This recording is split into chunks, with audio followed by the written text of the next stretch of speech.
Hey, everybody. Welcome to the Dream Big podcast. Hope it's been a great week for you. Has been for me. Recently, we were in Uganda. I've been going back and forth there for over 20 years. At the time that we went first, the Lord's Resistance Army, you were probably aware through Invisible Children and other organizations that brought some attention to it of this 20, 30-year civil war that involved the abduction of 40,000 young people and just so much death and destruction in the area. And I got a chance while I was in Uganda to catch up with an old friend. His name is Richard Apire. But what is kind of interestingly about Richard, and you'll hear about it in the podcast, is he's the king of the Acholi people now. Acholi land is in the north, and that's where every violent uprising in Uganda has started. And then it sweeps to the south. So he's the guy up in the north.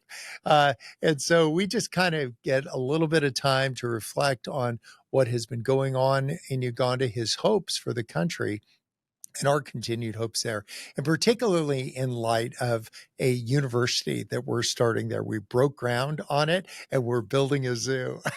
You heard it here first. And our hope is to take this huge ball of kids, I think 1,500 kids that go to our school there that are now from diapers. We want to take them through to a doctorate. And it's a big, audacious goal, but I mean, why not? So listen in as I talk to Richard Apire about Uganda and his hopes for his country. We were talking earlier about how it was 2002, so 20 years or more ago. You are the 26th king of the Acholi people, which is really quite a big deal. It is. And you invited us to come up to Acholi land at a time. Can you give us like the setting? What was happening at the time that you started casting this idea about building a school? Initially, you remember your contact with me was through Walter. I do. And when you got here, then we got together. And at that time, there was serious war going on. The government of then Obote was overthrown, and then Tito was also overthrown. So there was that rebellion generally, people to accept the present government. But eventually, you remember when we were traveling around, we had to stop in certain areas to check whether the situation is okay. Are we safe in this area? If we move ahead, what will happen? So it was very difficult. And then two, the roads generally. You remember we used to drive left and right, dodging. It was awful. It was awful. It took so long, and you were a fast driver. Yeah, you just just you were new on car. it. I remember. The one thing I would not want to be is your suspension. But we would drive up to Antioch, which is your ancestral kingdom, and being lost in these divots. And then not only that, but it was a time that we went up and you planted the idea for our first school. And it was a time that was very unsettled. Do you remember that we arrived and there was people with machine guns all over the place. Yeah. And it was very, very worrying. So you don't know who they can turn out to be. Yes, you just meet them in the bush, and there's a guy with them, and so you just stop and just say, like, if you're with the LRA, I'm just hoping you don't want to shoot me. Don't do anything. And then I remember going to, there's a place that you, as the king, still, I think, use. There's an ancestral tree, and where all the kings throughout the centuries have met. And so we reported what we were planning on doing, and we brought bags of, I don't know if it was rice or sugar. Yes. And then we left for 1 hour and did something, and then we came back and reported everything that happened since we last met. It was gone.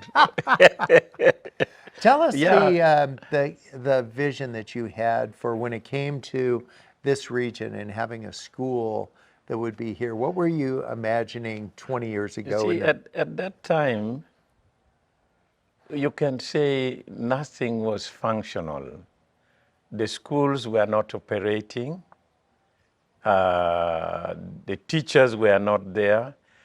And people were generally on the run. Whenever they hear that the rebels are coming or the government troops are coming, they have to go and look for shelters.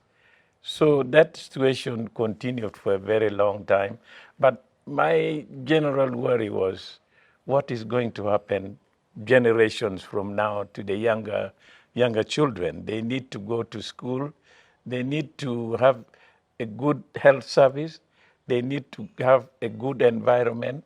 So what would happen? That was the major worry. Gladly, you came. And your coming was an eye-opener. And the idea was initially to take you to Apire and build a school there. But the situation was impossible. So you couldn't do anything, and we decided that let's look for a nearby place around Gulu town, which is a lot safer. And that's when we started looking for land here. The lands near the town were a little bit more expensive, and it would be difficult. So we had a director of lands who was helping us, Dr. Kello. And he's the one who brought us here because I think his home is on the opposite side. Yeah, I Yes. remember. Yeah, and initially there were problems when people were paid, and when the work started, there was a group that came and took away the wheelbarrows and what. I So remember. you know it worried you. I was but like, darn it. Yes, what is happening? Yeah, but then I said no. Let's not worry. It will work out. Yes. Gladly, what is this now? Here we are. Yeah, here we are. Yeah, we're sitting Situation, on the deck of the guest house that's beautiful built. place, beautiful place. When we came here and we walked around, it was all bush. There was no sign that anything reasonable would come to this place. But you put in your commitment, your resources, and ensured that a school is set up. And I remember being together Yeah. in the holdover from the British Commonwealth. Yeah. Someone took a handful of dirt and they put it in my hands. And they said, it's your property now. Yeah. And they said, now let's go walk the property. Yeah. And I'm thinking snakes. Snakes everywhere. Everywhere. I'm like, let Uncle Richard go. Yeah. And you didn't tell me. No. You're aware that the next part of this legacy that we're hoping to build for you and the Acholi people and beyond is a university. Why is that important in this region in particular? Yeah, you know, in terms of education, this area is much lower in terms of education. The capacity and the ability for children to go to school and parents to pay is a big problem. And normally, if you wanted to have a good school, you had to send your children to Kampala. Now the school is here, and it is performing well. It has been performing exceptionally well in Northern Uganda, and it competes with other schools in Kampala, in Uganda generally. And I think this is one of the biggest achievements. Secondly, there are other areas where the courses were difficult to get, and once the university starts, it opens for other faculties to be in. We have talked about veterinary medicine. There is the idea of the medical school, and generally financial areas, because government is always expanding, and you have heard about problems of respecting government resources, which is still a problem. So you need accountants and auditors to keep track on what is happening to resources that are coming. So that opportunity and ability to get people here to be educated is a tremendous development. Secondly, you remember when we came here, first of all, the roads were not there. No, they weren't. The potholes were there. You Yeah, could all lose over. We were driving, zigzagging all over the doing place. 80. Yes. So now the roads are okay. And then secondly, you begin to see development, putting up iron sheets houses, changing the environment. This is an indication of people realizing that much as we live in these grass thatched houses, it is important to change, and changing into a more hospitable housing environment, housing homes, and generally environment. So the school here has brought a big change. If you see across the road, a lot of people have put up structures. They were not there. Yeah. And this is credit to you. Mm-hmm. Without you coming here, nothing would be in this place. Mm-hmm. And Amoro is very grateful. Initially, there was a problem, but eventually they realized the school was to benefit the society here, not for you, not for me, but for the community in general. Yes. It has made a significant difference, a lot of change, yeah, and a lot of satisfaction. Well, we look back at 20 years behind, and I look forward 20 years from now. I think we'll be looking behind us and we'll see a university that is first class. Completely. Thank you. And you know, that element brings in high-level teaching capacities, professors, lecturers, assistant lecturers. So there will be tremendous development in the area.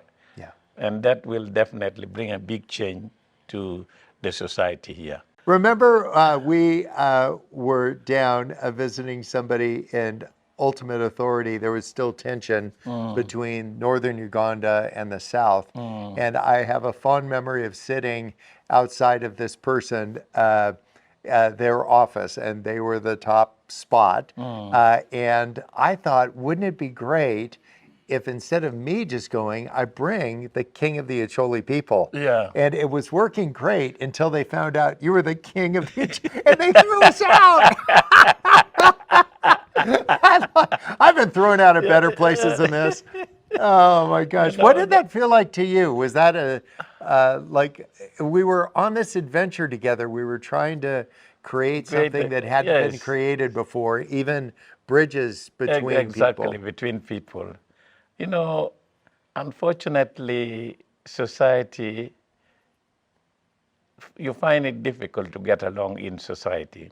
There are people who are very accommodative and understanding, so they are able to accept others easily, but there are those who have what you call animosity. Yeah. And the heart of forgiveness is not there. The kindness to other people is not there. You find people are completely selfish. And that's one of those incidences that we had. Yeah, but, you know, a lot of things has changed. But you know what I really like is the idea to fail trying rather than fail watching. And I think I've learned that in watching your life over decades as you're leading your people, that you try things. You just say, like, a bad day isn't that it didn't work. A bad day is that you didn't try. And so I think of the byproduct of that as peace has returned to Northern Uganda, and people see, you know, this university we're going to build and all this. But knowing the backstory, at the time that we were up here, there were LRA fighters everywhere. There was unexploded ordnance. Yes. Remember when we bought the property? Yes. The first thing we had to sweep to check whether it's safe to go through. Because you could be blown off any time. I want you driving the tractor. Well, I just want to thank you. Your kindness, your leadership, your legacy. I've said it before that we are your guests. On the day we arrived here 20 years ago, we were your guests then. And we will be your guests here until you tell us to leave. And I just want to thank you for your leadership and loving. Why would I tell you to go away? I don't know. Maybe there's some more mischief. You know, I also want to take the opportunity to thank you, Bob, because you are a very wonderful man. You are a God-fearing person, very committed. And you remember the time you came, I was not yet, I had not wedded to Joanna. Yeah. Yes. Totally right. So I was saying now, how do I sit with this man and talk about religion and all this? But, you know, God encouraged me. Yeah, I did. And we wedded, and I'm now a very happy man. Yeah. Yes, that's one. And then two, you have the idea of complete commitment to society. You want to bring change in society. You want to bring development in society. You want to bring health in society. And the only way you can do that is to give people chance to educate themselves. And this school has now produced a lot of graduates. You remember you told me that there are those who are now doctors, lawyers, and all kinds of professions. And this is something that has given me in particular great satisfaction. You know, there are very few people who have that kind of heart.